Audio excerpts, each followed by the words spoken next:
Permohonan dari saya, kalau mengajukan pertanyaan, tolong bicaranya pelan. Karena saya mau nyatet ya. Terima kasih. Terima kasih. Baik, Pak Tom.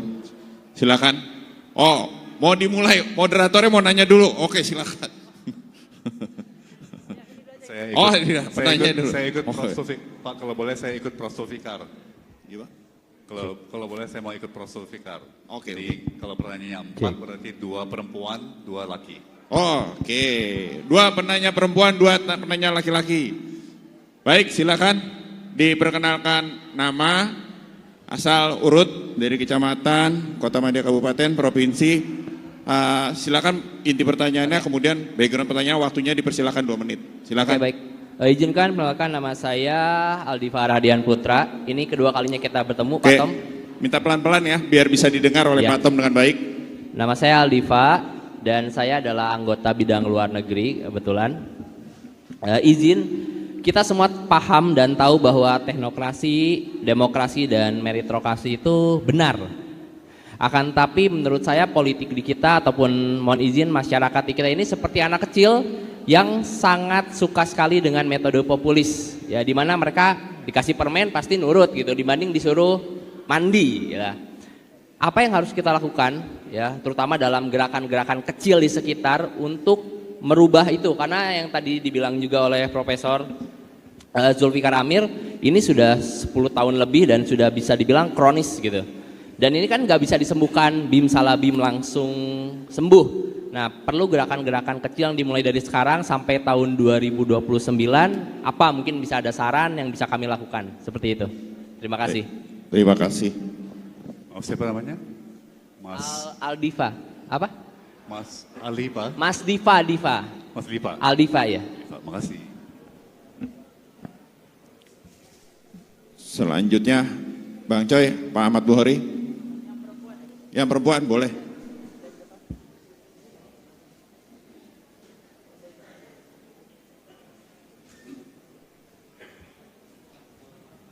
Assalamualaikum warahmatullahi wabarakatuh. Terima kasih waktunya Pak Tom Lembong. Saya Yana dari DPC Cakung, Jakarta Timur. Ingin menanyakan sedikit tentang gejolak yang ada di Indonesia. Sebenarnya Indonesia itu kaya Pak ya dengan sumber alam yang ada di Indonesia itu. Termasuk batu bara, nikel, emas, gas dan lain-lainnya.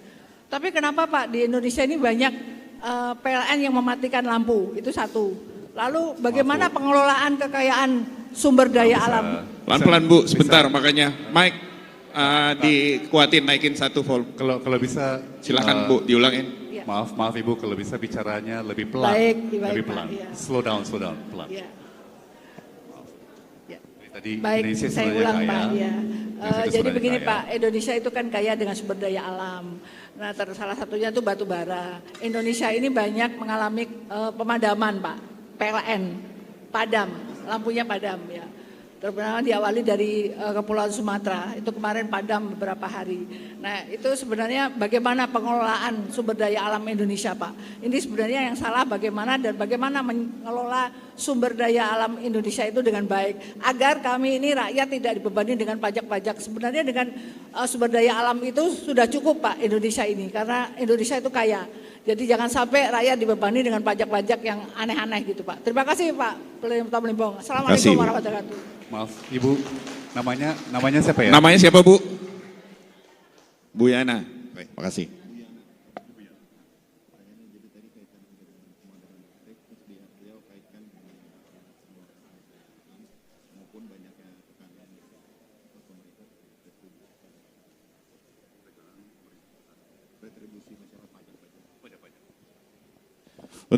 Untuk sementara 2 pertanyaan dulu ya, biar bisa enak dijawab atau direspon oleh Pak Tom. Mohon izin semuanya. Silakan Pak Tom. Terima kasih Pak.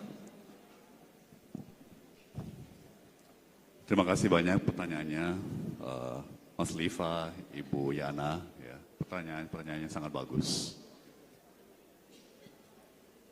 Untuk pertanyaan Mas Liva ya, apa yang harus kita lakukan untuk bisa mentandingi program-program populis dari lawan politik kita? Ya. Beberapa hal.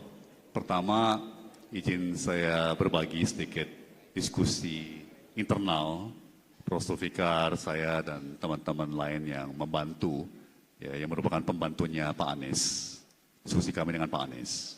Ya. Saat kita kalah Pilpres, dan di saat kita lihat pemenang Pilpres mau mendominasi kebijakan program media, ya, mereka itu mau mendominasi pakai cara istilahnya top down, dari atas ke bawah. Nah, dalam diskusi tim Pak Anies, kita simpulkan, oke, mari kita mendominasi pendekatan yang istilahnya bottom up, dari bawah ke atas. Ya. Jadi kalau kita lihat, penguasa itu bekerjanya dari atas ke bawah. Dan yang sekarang suka banget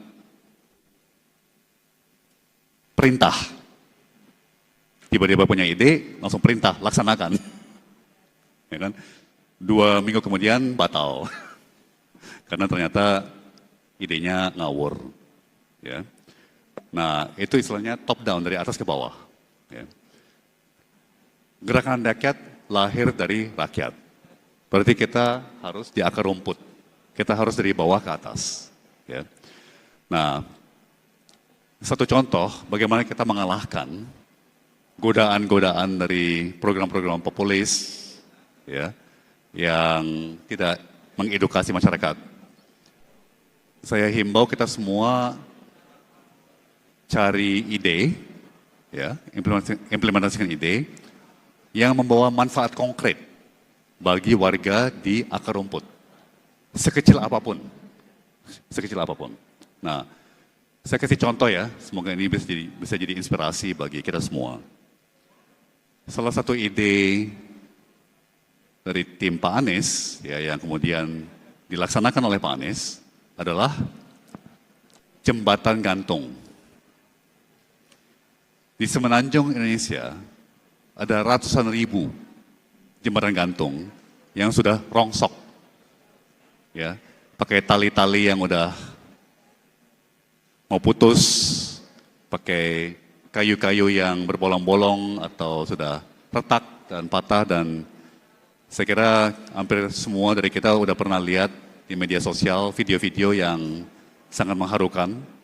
Ya, anak sekolah harus nerobos jurang dengan berpegangan pada tali-tali jembatan gantung yang sangat bahaya, ya kan? Ibu-ibu hamil harus melintasi jembatan yang rapuh, ya. Petani susah untuk membawa hasil panen ke pasar karena jembatannya begitu rongsok gitu ya. Nah, Pak Anies dan tim gerakan seperti humanis turun tangan itu menggalang dana, ya, dan membangun jembatan gantung pakai tali besi, ya, pakai bukan kayu tapi semacam plastik ya, polyurethane, jadi semacam plastik kuat gitu ya. Dan itu mentransformasi hidup di desa atau kota kecil tersebut. Ya, sekarang anak sekolah bisa ke sekolah tanpa harus risiko nyawa. Ya. Dan nggak apa-apa, kita dulu bangun cuma satu, kemudian kita bangun yang kedua, kemudian Pak Anies bangun yang ketiga, keempat, sekarang mungkin sudah 12, nanti akan jadi 18, nanti akan jadi 24, nanti akan jadi 36, nanti akan jadi 60, 100, 200, nggak apa-apa.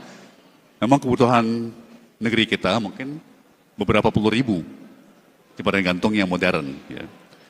Jembatan gantung itu kira-kira antara 300 juta rupiah sampai 400 juta rupiah untuk satu. Dan perlu waktu kira-kira 3 atau 4 bulan untuk dibangun. Tapi begitu besar manfaatnya bagi warga setempat. Ya. Kita semuanya punya keahlian masing-masing, kita punya kekuatan masing-masing. Mari kita tuangkan tenaga kita, ya, waktu kita untuk program-program atau proyek-proyek yang membawa manfaat nyata ya bagi warga, itu caranya kita merebut hati, itu caranya kita mendapat kepercayaan dari warga. Ya.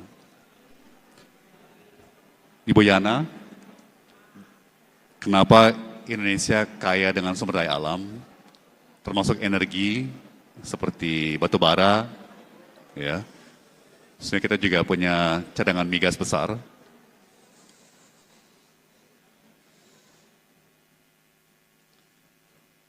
Kenapa kita kok sering banget mati listrik?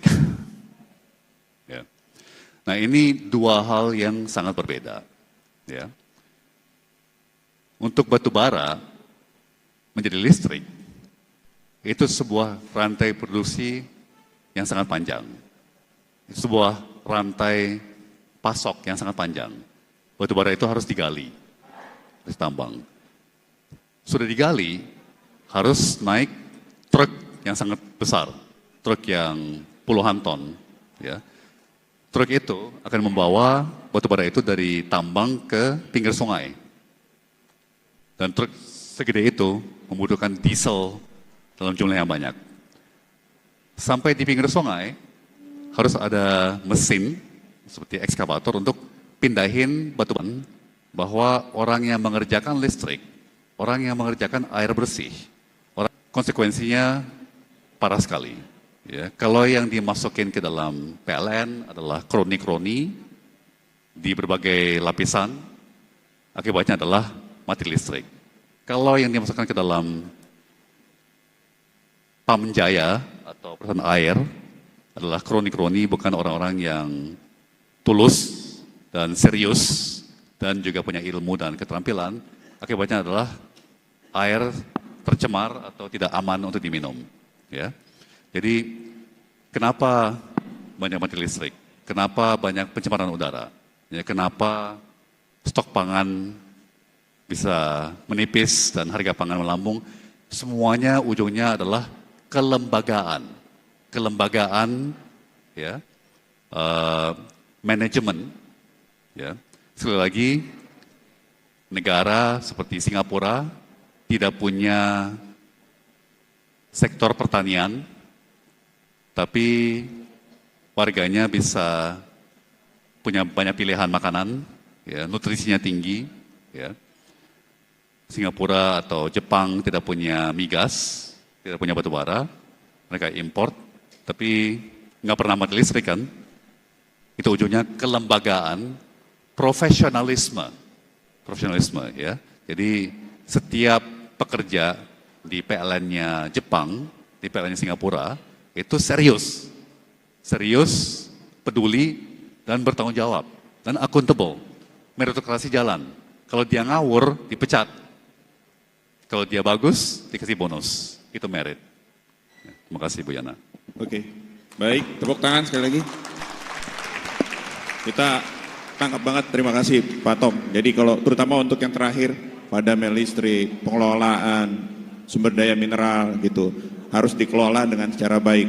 Oh, nggak bisa kalau diselesaikan masalah dengan menciptakan lagu ya, Pak Tom, betul? Oke. Baik, Bapak Ibu, masih dibuka lagi 2 sesi pertanyaan. 1 lagi, karena waktunya udah habis. Oke, terakhir 1 ya, 1 pertanyaan. 1 perempuan, 1 laki ya? Ya, 1, cuma satu. Waktunya udah habis sebenarnya. Mohon maaf. Oh, kalau itu harus perempuan. Oh, Pak Tom request perempuan. Jadi yang laki-laki nanti nulis surat aja ya Bapak ya. Oh. Berarti 2 kali Bu, biar enak. 2 kali pertanyaannya. Saya Farah dari DPD Jakarta Pusat di bidang Badan Aksi Sosial. Saya tertarik dengan 2 kata bahaya dari Pak Tom untuk gerakan rakyat, yaitu sama aja. Sepengetahuan saya, seringkali Ormas hanya mengandalkan program bantuan sosial dari pemerintah. Pertanyaan saya, bagaimana agar gerakan rakyat tidak menjadi 2 kata bahaya tadi? Menurut Pak Lembong, sektor unggulan apa saja yang paling potensial untuk dimasuki oleh Ormas seperti pertanian, teknologi, atau energi terbarukan? Dan dukungan kebijakan apa yang dibutuhkan agar kader Ormas bisa beralih dari sekedar penerima bantuan menjadi wirausaha mandiri? Makasih. Pak Tom bisa dijelas, dengar jelas. Oke. Maaf, Satu lagi Mbak. deh, Pak Tom, perempuan boleh? Satu lagi. Maaf Tadi- Mbak, namanya siapa ya tadi? Tadi namanya siapa? Farah, oke. Ibu Mbak dari, Farah. Siap. Ibu mau jadi, oke. Satu lagi Pak Tom, perempuan juga, boleh?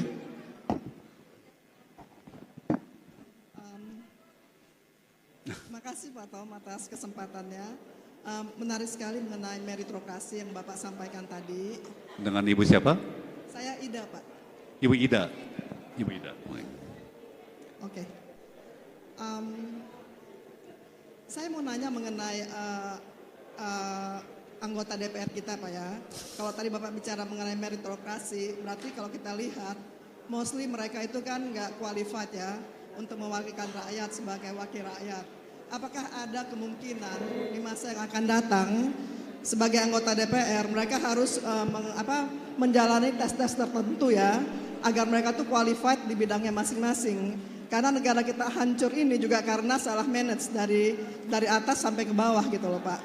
Mungkin DPR bisa direform di masa yang akan datang, itu aja Pak.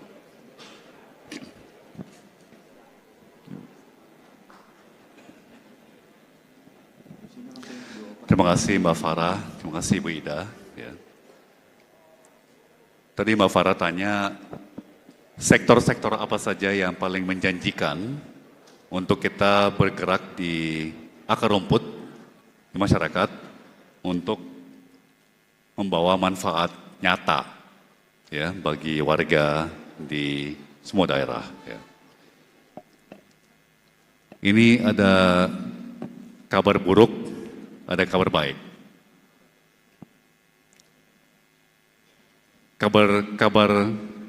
Kabar buruknya adalah semua sektor itu parah. Semua sektor parah. Listrik parah, pangan parah, ya kan? Pasokan air parah. BUMN parah. Sedikit sekali sektor yang saat ini kondisinya baik-baik saja.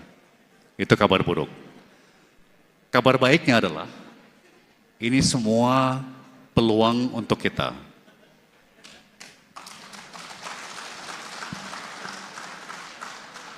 Di daerah yang kesulitan dengan air bersih, mari kita hadirkan air bersih. Di daerah di mana masalahnya kekurangan listrik atau sering mati listrik, mari kita hadirkan listrik yang konsisten. Ya. Di daerah di mana masalahnya adalah kekurangan gas LPG, ya, atau gas LPG yang ada tuh mahalnya minta ampun. Kemarin saya lihat di Kupang, tabung LPG yang 12 kilo udah 500.000 rupiah, setengah juta. Ya. Nah, saya sangat senang sekali Mbak Farah tadi tanya mengenai teknologi. Ya. Hemat saya, teknologi bisa menjadi salah satu senjata rahasia kita. Senjata rahasia gerakan rakyat. Ya. Nah, ini akan menjadi tugas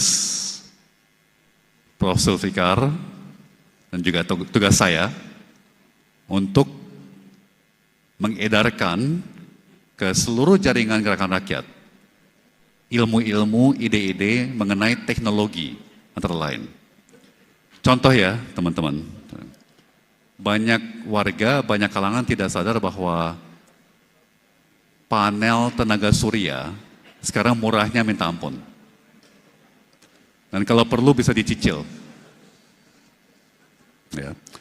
Banyak warga, banyak kalangan nggak tahu bahwa yang namanya baterai Dan bukan baterai kecil ya, tapi baterai buat rumah, ya, baterai untuk pabrik dan lain-lain ya, buat toko, itu sekarang murah banget dan harganya turun terus dan bisa dicicil. Jadi kalau umpamanya ada daerah-daerah yang memang masalahnya listrik, mari kita crowdfunding, mari kita galang dana untuk pasang panel-panel surya di atap-atap toko-toko, warung-warung, ya, dan kita sambungkan sendiri, pakai kabel-kabel sendiri, rumah-rumah sekitarnya, kita juga pasang baterai, ya, supaya daerah itu atau warga-warga di situ dikurangi ketergantungannya pada PLN. Ya, satu contoh lagi, katakan di daerah-daerah yang kekurangan air, pasokan air, ya. Misalnya di daerah pegunungan atau bukit-bukit yang lahannya batu, ya, sulit sekali untuk ngebor sumur air. Sekarang tuh ada mesin yang bisa ambil atau memproduksi air bersih dari udara. Ya, kita negara tropis, udara kita sangat lembab, tingkat kelembaban udara kita tinggi, dan konsepnya sederhana. Kan kita lihat, kalau ada benda yang dingin, itu kan langsung memicu yang namanya kondensasi. Ya kan, langsung netes kan, misalnya botol Coca-Cola yang baru kita keluarin dari kulkas, kita minum di warung, langsung botolnya keringetan kan, langsung ada kondensasi air. Nah, ada mesin-mesin yang memanfaatkan fenomena kondensasi untuk mengambil air dari udara lembab. Yang dibutuhkan adalah energi atau listrik. Sama halnya seperti kulkas, butuh listrik. Ya. Jadi, mari kita galang dana, kita beli mesin-mesin kondensator untuk memproduksi air minum di daerah-daerah kota kecil atau kota sangat kecil atau pedesaan yang memang sulit banget untuk bisa punya pasokan air bersih yang konsisten. Ya. Ibu bapak adalah prajurit kita di lapangan. Ya. Prajurit dalam menghadirkan perubahan, ya, tapi juga menghadirkan perbaikan, pembenahan, kemajuan, sekecil apapun, ya, hanya pasang 5 atau 6 panel tenaga surya itu sudah sebuah prestasi, itu sebuah pencapaian yang akan meraih kepercayaan warga, ya, bagi gerakan rakyat. Pasang 1 atau 2 saja mesin kondensator, ya, untuk bisa di jembatan gantung listrik melalui panel surya atau mikrohidro, ya, dan kita akan bangun sistem untuk bisa mengedarkan ide-ide, informasi-informasi seperti ini ke segenap pengurus dan kader gerakan rakyat, supaya bisa diimplementasikan di dapil-dapil masing-masing. Ya. Mengenai kualifikasi wakil rakyat di DPR, betul sekali Ibu Ida, hemat saya pribadi, ya, dan ini harus kita olah melalui konsultasi publik di dalam gerakan rakyat. Kalau saya pribadi sih merasa memang perlu kursus-kursus, perlu kelas, perlu semacam kurikulum terstruktur bagi anggota DPR yang ditugaskan di berbagai komisi-komisi DPR. Ya. Misalnya komisi yang bertanggung jawab atas energi, listrik, harus membangun ilmu, harus membangun pengetahuan mengenai kelistrikan, mengenai energi, ya, dan sebagainya. Tapi juga masing-masing anggota DPR harus diberikan staff dan terus terang saja anggaran, ya, supaya bisa ambil ahli-ahli, ya, supaya bisa FGD atau misalnya juga pakai sumber daya pengetahuan ilmu yang online, langganan situs atau lembaga yang memang fokusnya ke air, ya, atau yang fokusnya ke energi, ya, fokusnya ke masalah-masalah kesehatan publik, masalah-masalah pendidikan, lingkungan hidup dan sebagainya. Tapi sejauh mungkin sebetulnya hemat saya yang lebih penting daripada ilmu bahkan adalah niat yang tulus, niat yang sungguh. Mereka di situ memang benar-benar untuk bekerja, benar-benar di sana untuk melayani publik, untuk melayani dapilnya masing-masing, ya. Bukan di sana untuk cari duit, bukan di sana untuk cari panggung atau tergoda dengan kekuasaan dan ujungnya mabuk dengan kekuasaan. Ya, jadi satu cara lagi kita bisa beda, kita bisa diferensiasi. Ya, semoga rekrutmen kader juga sangat berorientasi, sangat fokus kepada karakter, kepada nilai-nilai, norma-norma. Ya, sejauh mungkin semoga kader pengurus kita adalah orang-orang yang jujur, tulus, dan mental kepengin banget, senang banget melayani sesama manusia. Baik, Pak Tom, menarik sekali penyampaiannya, diskusinya. Kemudian kami terima kasih, tapi sayangnya karena waktu juga ada banyak beberapa hal, salah satunya mengenai sampah juga kita belum sempat untuk diskusikan. Karena ini juga setahu kami adalah jadi salah satu concern di sisi ekologis bagi teman-teman di Gerakan Rakyat. Sayangnya waktu juga yang memisahkan kita semua. Pak Tom, terima kasih. Teman-teman berikan aplaus yang sebesar-besarnya kepada Bapak Tom Lemong.